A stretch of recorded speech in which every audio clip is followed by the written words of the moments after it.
तो आज हम बात करने वाले हैं कि शादी के बाद जो महिलाओं का शादी हो जाता है तो उनके पास कौन कौन से अधिकार होते हैं शादी के बाद।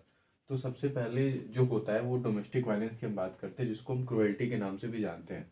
तो डोमेस्टिक वायलेंस की बात करें तो डोमेस्टिक वायलेंस एक स्पेशल एक्ट बना हुआ है जिसको हम डेवी एक्ट के नाम से भी जानते हैं।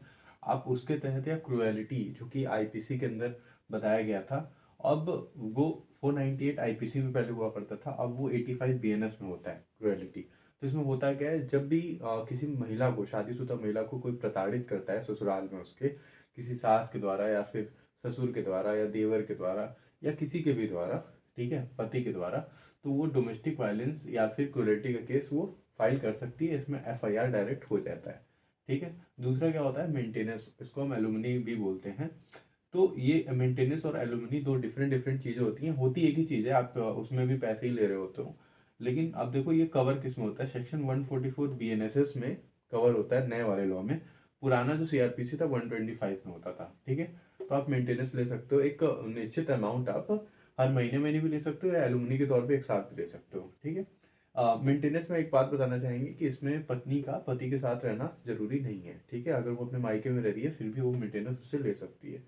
थर्ड और लास्ट क्या था, प्रॉपर्टी, जिसकी हम बात करते हैं।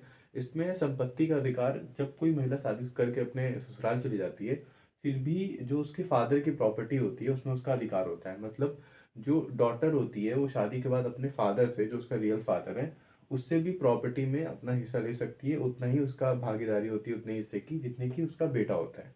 तो ये तीन सबसे इंपॉर्टेंट अधिकार होते हैं। ठीक है। पहला आप समझ गए होंगे, डोमेस्टिक वायलेंस या क्रूरलिटी, जिसमें अगर कोई महिला प्रताड़ित हो रही है, उसको मारा पीटा जा रहा है, तो इसमें एफआईआर वो करवा सकती है। मेंटेनेंस ले सकती है, या हर महीने ले या फिर एक साथ ले ले। या प्रॉपर्टी का अधिकार ये होता है ये कि एक डॉटर को अपने पिता की संपत्ति पे अधिकार होता है उतना ही जितना एक बेटे का होता है। तो होपफुली आपको समझ में आ गया होगा। अब नेक्स्ट वीडियो में हम समझेंगे आगे का क्रिमिनल लॉ। तब तक के लिए थैंक यू सो मच, और चैनल को अगर सब्सक्राइब नहीं किया है तो आप कर लीजिए, और अगर वीडियो अच्छा लग रहा है तो लाइक जरूर कीजिएगा। Thank you.